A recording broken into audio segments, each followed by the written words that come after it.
अलवर भारत के राजस्थान राज्य का एक नगर है। अलवर नगर दिल्ली से 150 किलोमीटर दक्षिण में और जयपुर से 150 किलोमीटर उत्तर में स्थित है।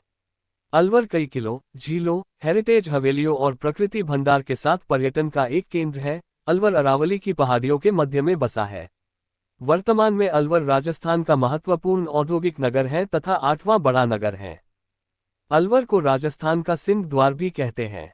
अलवर एक ऐतिहासिक नगर है और इस क्षेत्र का इतिहास महाभारत से भी अधिक पुराना है। लेकिन महाभारत काल से इसका क्रमिक इतिहास प्राप्त होता है। महाभारत युद्ध से पूर्व यहाँ राजा विराट के पिता वेनु ने मत्स्यपुरी नामक नगर बसाकर उसे अपनी राजधानी बनाया था। अब बात कर लेते हैं अलवर के पर्यटन स्थलों के बारे में। पूरे अलवर को एक दिन में देखा जा सकता है, लेकिन इसका अर्थ यह नहीं कि अलवर में देखने लायक ज्यादा कुछ नहीं है। अलवर ऐतिहासिक इमारतों से भरा हुआ है। इनमें पहले नंबर पे आता है भानगढ़ का किला। भानगढ़ किले का निर्माण राजा मानसिंह प्रथम में 17वीं शताब्दी में करवाया था। दूसरा है बाला किला। ये किला करीब 5 किलोमीटर लंबा और करीब 2 किलोमीटर चौड़ा है। बाला किले का निर्माण हसन खां मेवाती ने 15वीं शताब्दी में करवाया था। किले के मुख्य द्वार पर 446 गोलियों के छेद है जो कि अंग्रेजों द्वारा चलाई गई थी। अगला है सिटी पैलेस। इस पैलेस का निर्माण सन 1793 ईस्वी में राजा बख्तावर सिंह ने करवाया था। इस पैलेस में 6 द्वार बने हुए हैं। इन द्वारों के चारों तरफ मंदिर हैं। आप पैलेस के किसी भी द्वार से जाए, आप श्री कृष्ण तक तो पहुंच ही जाएंगे।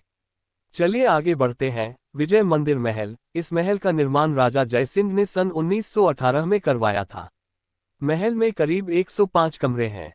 विजय मंदिर महल को देखने के लिए प्रत्येक वर्ष हजारों की संख्या में पर्यटक इस महल को देखने के लिए आते हैं। अगला है हनुमान जी का पांडुपोल मंदिर। हनुमान जी का यह मंदिर करीब 5000 वर्ष से अधिक पुराना मंदिर है। हनुमान जी के पांडुपोल मंदिर का संबंध महाभारत काल से है। प्रत्येक मंगलवार और शनिवार को भक्तों का जमावड़ा रहता है। यह मंदिर अरावली की पहाड़ी के उद्यानों के बीच में स्थित है।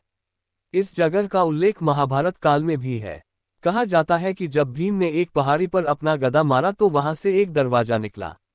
इसमें हनुमान जी की मूर्ति लगी हुई थी। ये वही जगह है जहां पर हनुमान जी ने भीम को ज्ञान प्रदान किया था। अगला है नीलकंठ महादेव मंदिर। भगवान शंकर के इस मंदिर का निर्माण राजा मथानदेव ने 6वीं शताब्दी के आसपास करवाया था।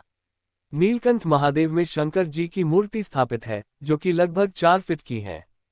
शिव की यह मूर्ति नीलम पत्थर के द्वारा बनी हुई है। चलिए आगे बढ़ते हैं। सरिस्का राष्ट्रीय उद्यान। अरावली की पहाड़ियों में करीब 800 वर्ग क्षेत्र में ये राष्ट्रीय उद्यान बना हुआ है। सन 1982 को इस उद्यान को राष्ट्रीय उद्यान का दर्जा मिला था। सरिस्का राष्ट्रीय उद्यान में सबसे अधिक रॉयल बंगाल टाइगर हैं। सरिस्का राष्ट्रीय उद्यान में आपको कई प्रकार के वन्य जीव देखने को मिलेंगे। शांभर, चीतल, बारहसिंगा, हिरण, लैंडर्स आदि और भी कई जंगली जानवर यहाँ देखने को मिल जाएंगे। अगला है मुसी महारानी की छतरी। यह छतरी अलवर की सबसे प्रसिद्ध ऐतिहासिक जगह में से एक है। इस छतरी को वर्ष 1815 में विनय साइन शख्स ने राजा बख्तावर सिंह तथा उनकी पत्नी मुसी की याद में बनवाई थी। मुसी महारानी की यह छतरी बलुआ लाल पत्थर से बनी हुई थी। अगला है नीमराना की बावड़ी। नीमराना की बावड़ी में 9 मंजिला इमारत बनी हुई है। इस बावड़ी की प्रत्येक मंजिल की ऊंचाई लगभग 20 फीट की है। इस बावड़ी का उपयोग अलवर के लोग पीने के लिए तथा सिंचाई करने के लिए इस्तेमाल करते थे। इसके अलावा यहाँ का प्रसिद्ध भोजन जाजरिया, चिकन मसाला, मिर्ची बड़ा, गाजर का हलवा, जलेबी, इमरती आदि बहुत से व्यंजन यहाँ के प्रसिद्ध है। अलवर आने पर आप इन सभी प्रकार के व्यंजन का आनंद ले सकते हैं। तो ये थी अलवर जिले की एक छोटी सी झलक। अगर आप ऐसी बातें जानने में दिलचस्पी रखते हैं तो हमारे चैनल को सब्सक्राइब कर सकते हैं। मिलते हैं अगले वीडियो में। धन्यवाद।